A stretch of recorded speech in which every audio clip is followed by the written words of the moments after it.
સો hi friends, કેમ છો બધા? મજામાં? સો આજે આપણે બનાવી છીએ દિલ્હીનું ફેમસ એવું મોહબ્બતે કા શરબત. તો તેને બનાવવા માટે અહીં મારી પાસે આઈસ ક્યુબ, પલાળેલા ચિયા સીડ્સ, રોઝ સિરપ અને દૂધ છે એ મેં લીધેલું છે. અને આની અંદર એક એડિશનલ તરબૂચ છે એ એના ઝીણા ઝીણા પીસ કરી અને તેમાં એડ થતા હોય છે. તો આ રીતે છે એ તરબૂચને હું કટ કરી લઈશ અને તેના ઝીણા ઝીણા પીસીસ છે એ આપણે કરી લઈએ છીએ. અને ફ્રેન્ડ્સ, આ શરબત છે એ દિલ્હીમાં છે એ ખૂબ જ સરસ પ્રખ્યાત છે, ફેમસ છે. અને દિલ્હીની બધી જ ગલીઓમાં, સ્ટ્રીટમાં છે એ આ શરબત પોપ્યુલર છે અને મળતું હોય છે.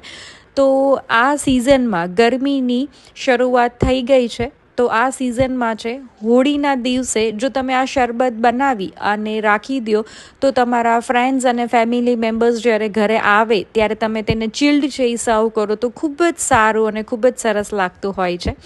તો ફર્સ્ટ ઓફ ઓલ છે એક મિક્સિંગ બાઉલ લીધેલું છે. તેની અંદર મેં અહીં 2 ગ્લાસ જેટલું ચિલ્ડ દૂધ લીધેલું છે. દૂધ છે એ ઠંડુ જ છે. તેની અંદર છે હું આ તરબૂચના જે ઝીણા ઝીણા પીસીસ કરેલા છે તેને હું એડ કરી દઉં છું. અને ત્યાર પછી તેની અંદર અહીં ચિયા સીડ્સ છે એને મેં 10 મિનિટ પહેલાં છે એ પલાળેલા હતા, તો તેને એડ કરી દઉં છું.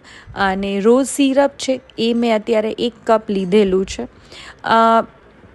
પર્ટિક્યુલરલી આ શરબતમાં છે એ સબ્જા સીડ એટલે કે તકમરિયા છે એ પલાળીને એડ થતા હોય છે, પણ ચિયા સીડ્સ છે એ હેલ્ધી વર્ઝન આપણે કહી શકીએ. તો અત્યારે મેં તે લીધેલા છે ને તેને પણ મેં 10 મિનિટ પહેલાં પલાળી દીધેલા હતા.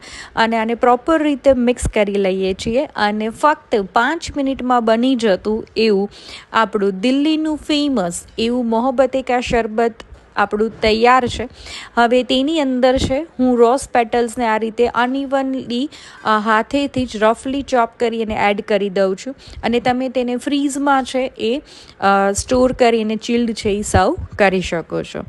તો ફ્રેન્ડ્સ, ખૂબ જ સરસ અને ટેસ્ટમાં પણ ખૂબ જ સરસ એવું લાગે એવું આપણું મોહબ્બતે કા શરબત છે એ તૈયાર છે.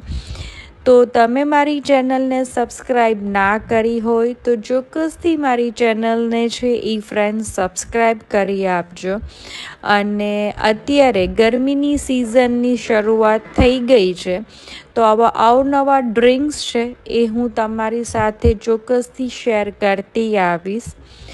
તો આપણા શરીરને ખૂબ જ ઠંડક આપે એવું આપણું મોહબ્બતે કા શરબત છે એ ફક્ત 5 મિનિટમાં બની જતું છે, એ રેડી ટુ સર્વ છે.